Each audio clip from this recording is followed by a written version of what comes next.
Hello Capricorn, Sun, Moon, Rising, and Venus signs. Kamusta kayo? Sana po'y nasa mabuti kayong kalagayan. Welcome back po sa Star Tarot. At kung bago kayo rito, welcome din po kayo. Please subscribe, like, share my videos, and leave me a comment kung nakaresonate kayo. Thank you.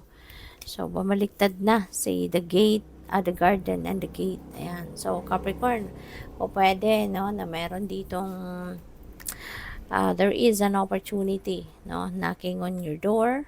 At ang opportunity na to, pwedeng trabaho, pwedeng kung ano man ang area of life, ano, na merong bagong oportunidad. Pero, you're not so much interested in that. No?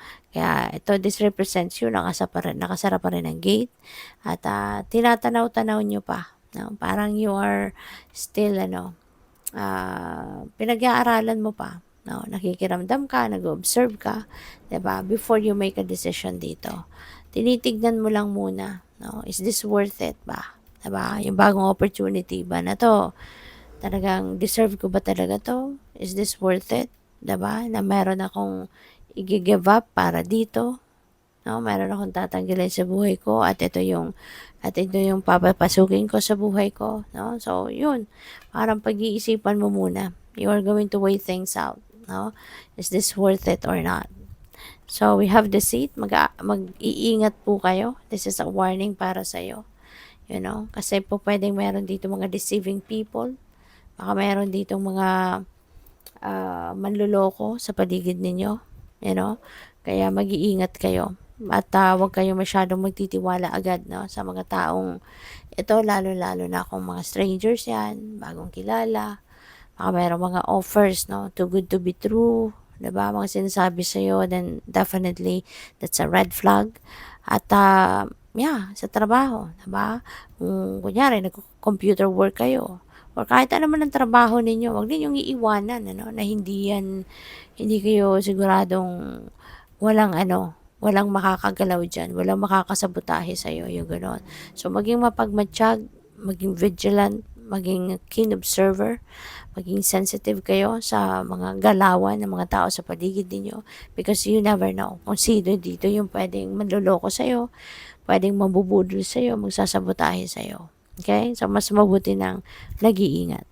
So, we have the world. Ayan. So, baka magta-travel ang iba sa inyo rito, no? Maybe you are traveling the world and maybe related yan sa trabaho, sa career, sa business, expansion, mga ganon.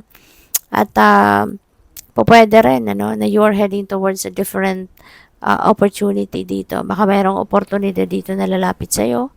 Kaya pwedeng tatalikuran mo na kung ano man ito. Pwedeng yung opportunity dito, this is it. Diba? So, pwedeng eventually mapapag-isip-isip ninyo rito na, oo nga, sige, I'll take this opportunity. Diba? Pwedeng lalabas ka na dyan sa gate and pupuntahan mo na kung ano man itong opportunity na to. So, pwedeng yan ay ito. No? Ano man ang opportunity na to, that could be one. At saka, nakikita ninyo rito, no, na mas siguro kung ano man dito yung opportunity na nakikita mo, mas dito ka aasenso, mas dito ka aangat, mas dito ka magiging prosperous, dito ka magpo-progress, diba? Maaaring ganon ang sitwasyon dito, no, Capricorn. Kaya, good luck sa'yo. Meron ditong wide array, there is going to be a wide array of opportunities, possibilities. There's a lot of potential out there, no? Yung ganon. So, good luck. So, tignan natin kung ano ba mga mensahe para sa'yo. At maraming salamat, no, for subscribing. At kung hindi pa kayo nakakapag-subscribe, subscribe na kayo. And maraming salamat din, no, for not skipping the ads kasi malaking tulong po yan sa akin. At saka, please click the join button, kung gusto po ninyo na mag-join sa membership. Thank you.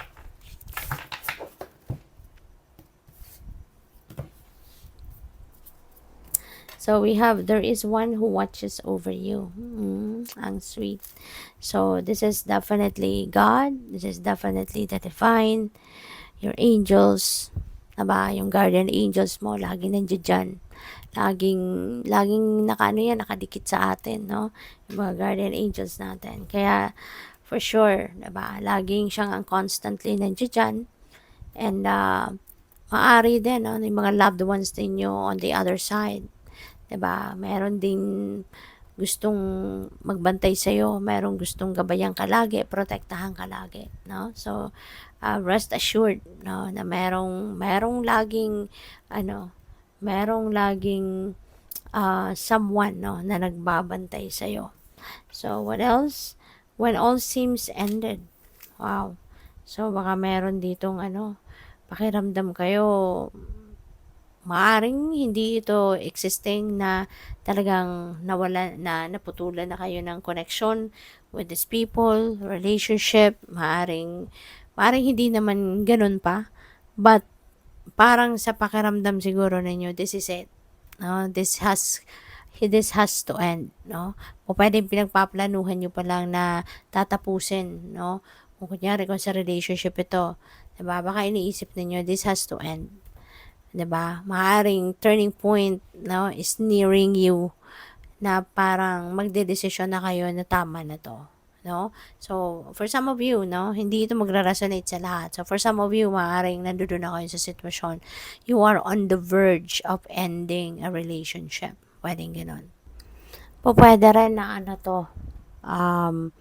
pupuwedeng this could be like relationship na parang talagang siguro natapos na, 'di ba? Hinayaan niyo na lang na mag-fade away na talaga, 'di ba? Pupuwedeng meron ditong yung scenario na napi-pick up ko, Capricorn, ha, but for sure this is not going to resonate with everyone. So just take as it resonates. Parang meron ditong relationship between two people na maybe for quite some time you are geographically apart from each other. Pupuwedeng merong nasa abroad dito ang isa, tapos ang isa nandito sa Pilipinas. At yung bang nag-ano na lang, yung bang since magkahiwalay kayo, LDR kayo, parang namalayan niyo na lang na, wow, 'di ba, wala na pala kami. Ay, wow, 'di ba, hindi na pala kami. Yung gano'n, yung parang unti-unti nagkaroon ng distance, unti-unti nagkaroon ng parang nag-fall out, 'no, nag-fall out of love kumbaga. At namalayan niyo na lang na wala na pala kayo. Namalayan mo na lang na, ay wala na, hindi na kayo, bigla na lang na natapos na. Walang pag-uusap na hiwalay na tayo. But yung parang kusa na lang, 'no, na nag-fade away na yung love ninyo for each other. Bigla na lang na yung humihina na yung communication ninyo, yung parang naging gradual, 'no, yung pag-distance, 'no, ng bawat isa. Gradual, unti-unting hindi na nag-uusap hanggang sa totally na hindi na lang nag-uusap. And na-realize nyo na lang na, wow, tapos na pala. 'Di ba? Kasi as in totally, wala ng communication, 'di ba? Yung gano'n. Yung parang nag-ghost kayo, parang gano'n. Or maaaring kayo yung parang nag-ghost sa kanya, sa person mo. So, pwedeng gano'n din ang ganap diyan. This could also be friendship, 'di ba? Mayroong mga friendship na talagang nag-ano na lang, bigla na lang nag-end na. Bigla na lang wala na, 'di ba? And let's also remember, 'di ba, na people come and go sa buhay natin. People come and go. Sometimes, kusa na lang talagang nawawala, no, mga taong ito sa landas natin. As in, wala na tayong nabalitaan, 'di ba? Kusa na lang wala na communication, hindi na nagkikita, 'di ba? At wala ka nang nabalitaan, no, sa kanya. Pwedeng gano'n na ang nangyari. As in, ano na lang. But yeah, gano'n talaga. 'Di ba? May mga tao, no, na comes towards you, pumapasok sa buhay mo na for just a certain period of time, and then kusang mawawala na lang siya, 'di ba? Kasi may mga tao na gano'n, ano, na dadating sa buhay mo kapag natapos na yung mission niya sa buhay mo, then that's coming to an end, no? May paalam o wala, 'di ba? Minsan talagang gano'n ang ganun nakatakdang mangyari, no? Or meron din naman dadating sa buhay mo na at a certain period of time sa buhay mo dadating hanggang hanggang forever na kumbaga, no? Hanggang buhay ka, nandiyan yan sa'yo, kasama mo, or makakasama mo. Yung mga ganun. So, we also have, and yet the path grows lighter. Wow. So, feeling ko dito, no, kung ano man itong yung paghihiwalay na yan, yung separation na yan, yung pag-fade away na kung ano mang klaseng relationship pa yan, ito pala, no, yung magbubukas ng pinto para sa'yo na mas maging magaan ang journey mo sa buhay, mas maging magaan ang pakiramdam mo, mas maging tahimik na ang buhay mo, yung ganon, no? So, this is peace. Diba? Yung tranquility, peace, serenity, yun pala ang kapalit, no, ng ending na to sa relationship.